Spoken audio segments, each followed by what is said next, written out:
going to turn our videos off. But right now, take a look at some names, everybody's faces. So when you turn your video off, I'm going to say somebody's name. I'll be up still, and I'll say somebody's name, and they will come up, and I will say one or two sentences,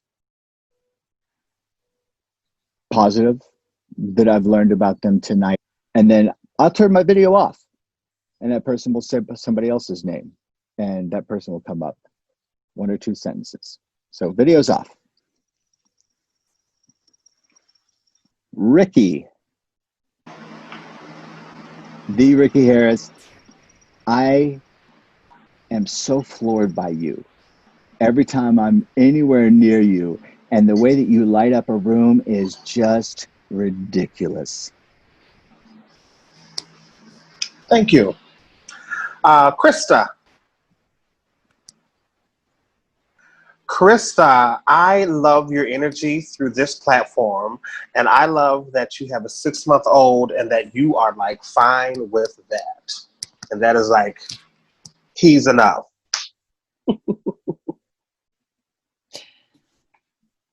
Stacy.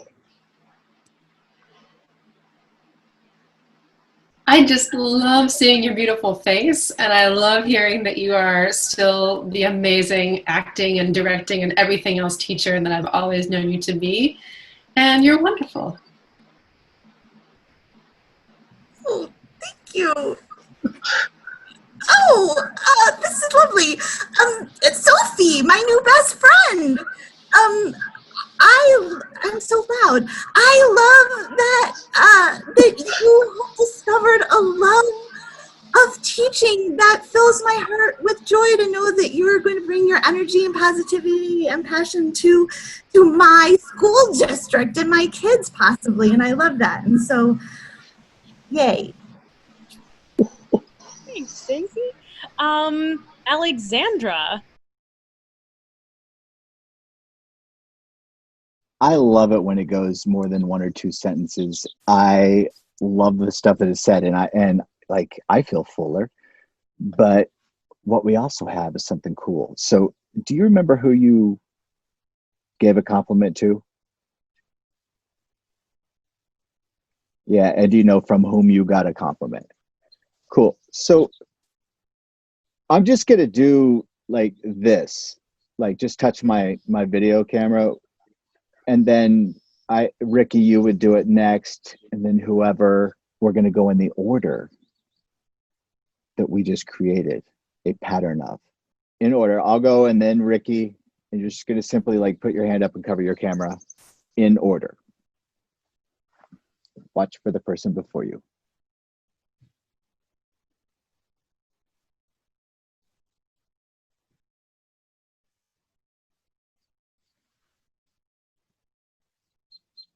Nice.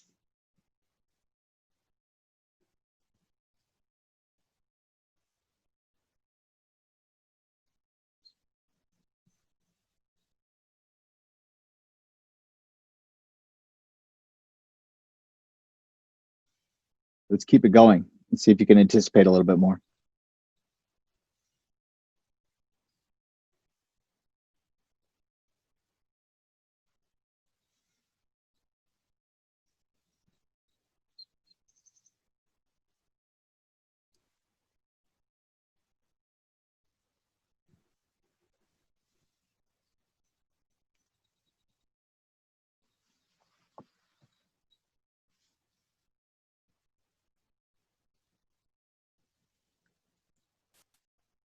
We have a pattern. Now we have a pattern. Now we can like do stuff.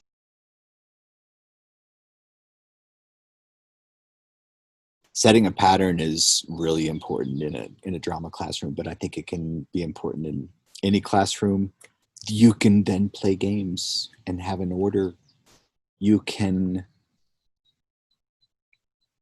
as Larry Grimm said in the workshop, you can do the one-word story where in the sequence, in the pattern that's created, a person can say, I, the next person knows they go, went to the store and you start to do this thing and you keep going and it starts to get a flow, and these stories can get kind of interesting.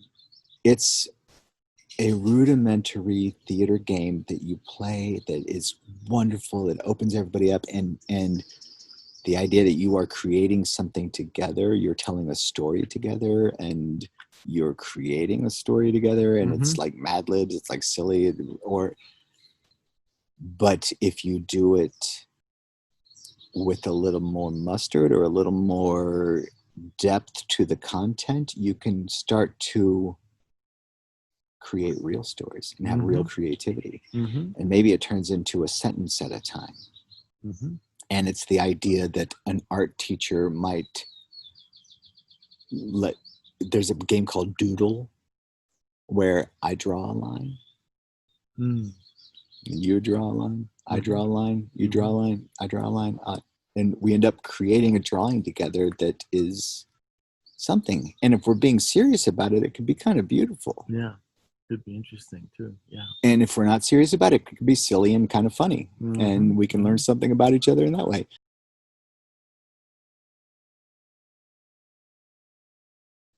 That's just the iceberg. The tip of the iceberg. Yeah. It's not the iceberg. The tip. Yeah. Because once you have the sequence, once you have an order, you could be reading paragraphs in an English book together if you're that kind of teacher, and you have an order set so that you don't have to call on people. You can then play games. You can do Pass the Electricity. That was the touching the camera thing. Is my screen version of Pass the Electricity. Okay. Do you know what that is? Where everybody in the circle holds hands and you just squeeze. Squeeze, yes. And the next person squeezes, squeeze, and it's slow. It's just like we saw in the workshop. Boom. Oh, but then you start to like anticipate, and it's coming, and suddenly the speed goes, and you start out doing it in 10 seconds, and you end up doing it in 4 seconds. Like you can do that sort of thing with the touching the screen, with the Pass the Electricity. You could time it, and tell them how long that was, and say, let's try to get it half of that. And we all start to get to know each other in this venue, which includes lag.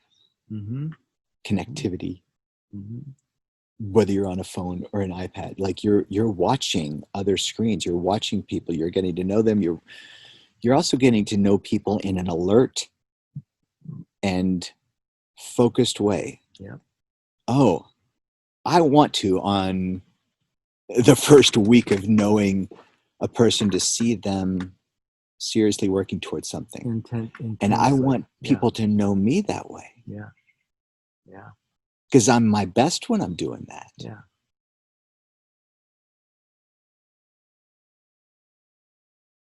Why do we go to the efforts in a kindergarten or first or second grade classroom of having these different areas of the room that students go to, and they're sitting at their tables where they're working together, and then they're sitting on a rug getting stories read to them. They're over here, then they're at their cubbies, then they're lined up at the door and walking. They're doing these different things, and that's dynamic. And teachers are amazing at coming up with that curriculum and doing that, and knowing that their classroom has to be dynamic because these kids don't have the attention span or whatever. Right. Why is that true there, and then it's not true in middle school or high school? Let's lend them a hand. Make your classroom dynamic, where you have different things, different bodies doing different things, and it also automatically creates other ways in, because not every student's going to learn the same way. So if you have a student who you have differentiation built in.